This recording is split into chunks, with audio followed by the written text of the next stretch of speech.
podemos falar agora de Fevereiro Roxo, certo? Fevereiro Roxo que é o mês da conscientização sobre as doenças crônicas e uma delas preocupa milhões de famílias, o Alzheimer. A detecção precoce pode fazer toda a diferença no tratamento e na qualidade de vida do paciente, mas muitos sinais iniciais ainda são confundidos com esquecimentos normais da idade. Para explicar quando é hora de acender o alerta, a gente conversa agora com o neurologista Dr. Iago Navas, especialista em memória e também em Alzheimer. Doutor Iago, boa tarde.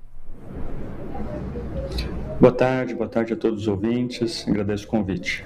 Essa é uma questão que a gente vê muito as pessoas comentando, né? Poxa, é até uma pergunta que parece inofensiva, né? Uma brincadeira, mas que é uma coisa muito séria. Puxa, será que eu tô com Alzheimer? Quando a pessoa costuma se esquecer sempre da mesma coisa, ou esquece nome, vai apresentar alguém para um amigo e esquece completamente o nome da pessoa. Quando que efetivamente a gente deve realmente se preocupar, doutor? Olha, é perfeitamente normal do funcionamento do nosso cérebro, em alguns momentos, ter algumas falhas, né, alguns lapsos. Então, às vezes pode acontecer, especialmente quando a gente está sob muita sobrecarga de estresse, muitas preocupações, ansiedade, pensando em várias outras coisas, esquecer onde colocou ali o óculos, onde guardou a chave do carro, né?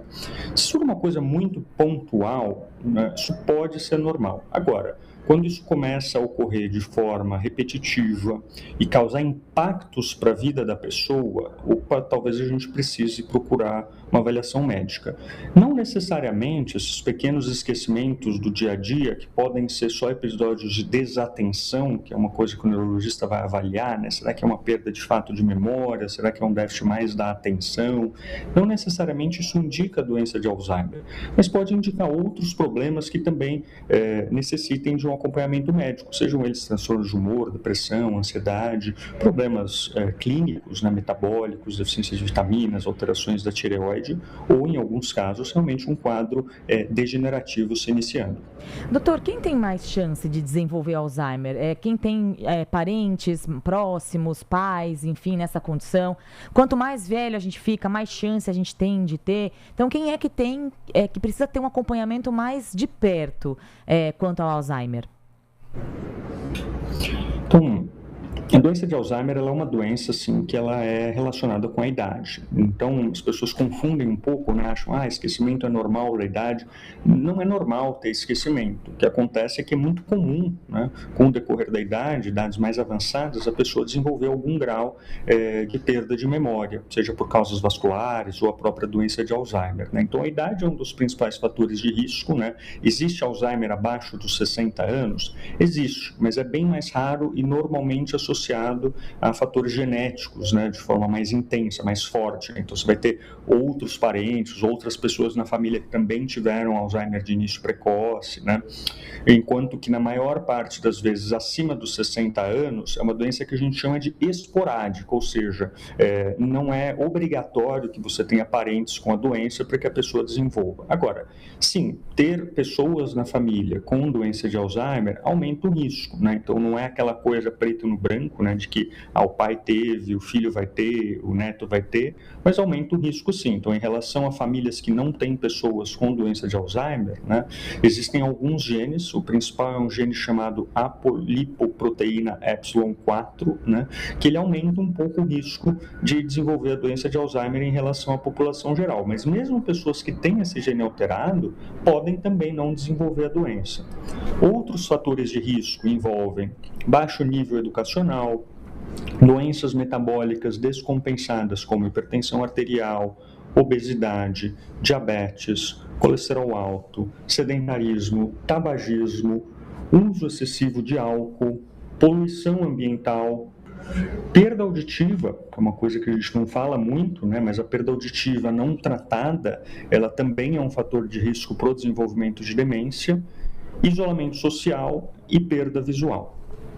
Agora, doutor Iago, quando o paciente tem o diagnóstico definitivo, a pessoa está com Alzheimer, seja com 50 anos, seja com 60, seja com 70, o que isso significa na prática? Existe, evidentemente, os estudos devem apontar uma média, né, para a quantidade de meses, de anos que a pessoa vai levar até realmente passar a ter dificuldades, passar a ter problemas ao ter o Alzheimer.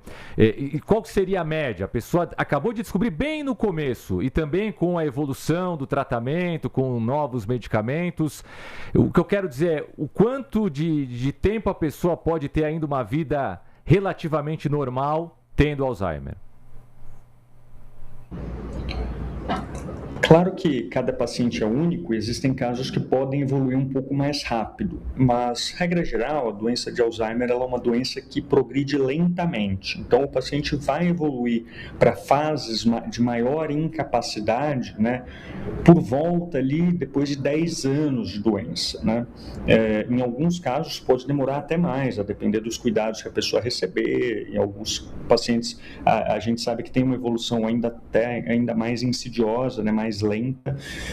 Pacientes com Alzheimer de início precoce ou outras demências, né, porque Alzheimer não é a única doença degenerativa que existe, apesar de ser a mais comum, existem outras doenças neurodegenerativas que evoluem mais rápido. Podem sim evoluir mais rápido, coisa de 2 a 3 anos, né? Mas a doença de Alzheimer, em média, ali por volta de uns 10 anos até ela ter graus maiores de incapacidade, tá? Isso tudo vai depender também dos cuidados, né? Então, apesar de a gente não ter uma cura para a doença, os cuidados, eles interferem diretamente no tempo em que a pessoa vai conseguir manter uma funcionalidade, ou seja, fazer o máximo possível de coisas sozinha, né? E também na qualidade de vida da pessoa nesse período. E, doutor, o que a gente pode fazer, então, para evitar, né, o Alzheimer? Por exemplo, eu tenho feito aulas, toda semana eu aprendi a fazer conta no Abaco, eu estou resolvendo problemas de lógica, enfim, aprendi a fazer Tangram, viu, Tomás? Sudoku, olha, comecei a ficar meio esquisita a minha cabeça, falei, não, vou trabalhar minha cabeça. É isso mesmo? É a gente aprender coisa nova? Como que a gente pode trabalhar o cérebro para tentar evitar, né? Tudo bem que não é 100% garantido, mas como que a gente pode fazer desde já? Com certeza, isso faz uma enorme diferença. Uma das coisas que a gente sabe que é extremamente eficaz para prevenir as demências é a atividade física, né? Então, a atividade física ela tem todos os benefícios para o coração, para os pulmões, para a parte muscular e óssea, mas também ela é fundamental para o cérebro. Ela é uma das coisas mais eficazes para prevenir o aparecimento de demências, incluindo a doença de Alzheimer, né? Então, atividade física, tanto musculação quanto atividade aeróbia, elas são comprovadamente eficazes. A gente teve um estudo que foi publicado no ano passado, que fez um protocolo em que ele incluía uma série de medidas, né, que eram atividade física resistida, ou seja, treino de força, né, musculação, pilates, peso do próprio corpo, mas alguma coisa que a pessoa tivesse que fazer força, pelo menos 2 vezes por semana, né? Atividade aeróbia, né, pelo menos ali 150 minutos de atividade para a gente ficar cansado mesmo, sabe? Suar, aumentar a respiração, né? A alimentação, como alimentação, eles testaram uma dieta chamada dieta Mind, mas que nada mais é do que a gente comer muitos vegetais, reduzir a quantidade de carne vermelha, gordura saturada, preferir gorduras mais de origem vegetal e insaturadas, né? Como azeite de oliva, castanhas, preferir alimentos integrais, reduzir a quantidade de açúcares, né? Manter um acompanhamento médico regular para tratar essas doenças, prevenir, né? E se aparecerem, tratar essas outras doenças como hipertensão, diabetes, colesterol elevado, perda auditiva, né? E por fim, esse assunto talvez seja o que as pessoas mais perguntem, né? O que eu posso fazer do ponto de vista cognitivo, ou seja, de raciocínio, para prevenir o Alzheimer? E o que eu digo é, tudo que a gente coloca a nossa cabeça para funcionar, tudo que a gente precisa, né, fazer o nosso cérebro se esforçar ali, acaba sendo um treino cognitivo. E o que há de melhor é a gente variar esse estímulo, né? Então, tem muitos pacientes que chegam no consultório e falam, doutor, nos últimos 10 anos eu faço palavra cruzada 2 horas por dia, né? O que acontece é que se a pessoa só fizer palavra cruzada, ela vai ficar muito boa em fazer palavra cruzada, né? Que é uma habilidade muito específica de linguagem, né?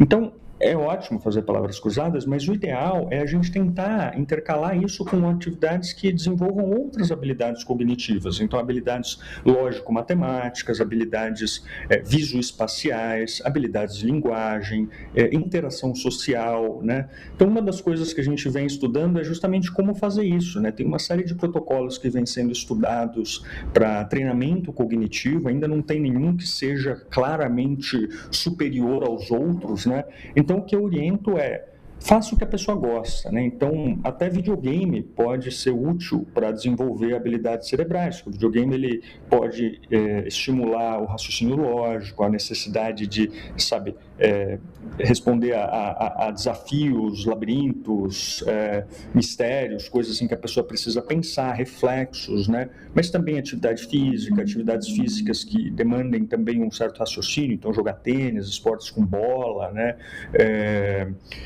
Jogar xadrez, né? Então, tudo isso acaba sendo um treinamento cognitivo. Então, o que eu costumo dizer para os pacientes se engaje em atividades diferentes. Cada hora está tentando aprender uma coisa nova, aprender línguas, tocar um instrumento. Isso talvez seja uma das coisas mais poderosas em conjunto com atividade física, alimentação saudável e um acompanhamento médico regular para o tratamento dessas doenças que são fatores de risco, né? Então, das ferramentas mais poderosas para a prevenção da doença de Alzheimer. Muito bem, a gente teve esse alerta importante, né, com o neurologista Dr. Iago Navas, especialista em memória e Alzheimer. Muito obrigada, viu, por falar com a gente nesse Fevereiro Roxo, e a gente falar de prevenção é sempre importante o ano todo. Obrigada, doutor, um abraço e até a próxima.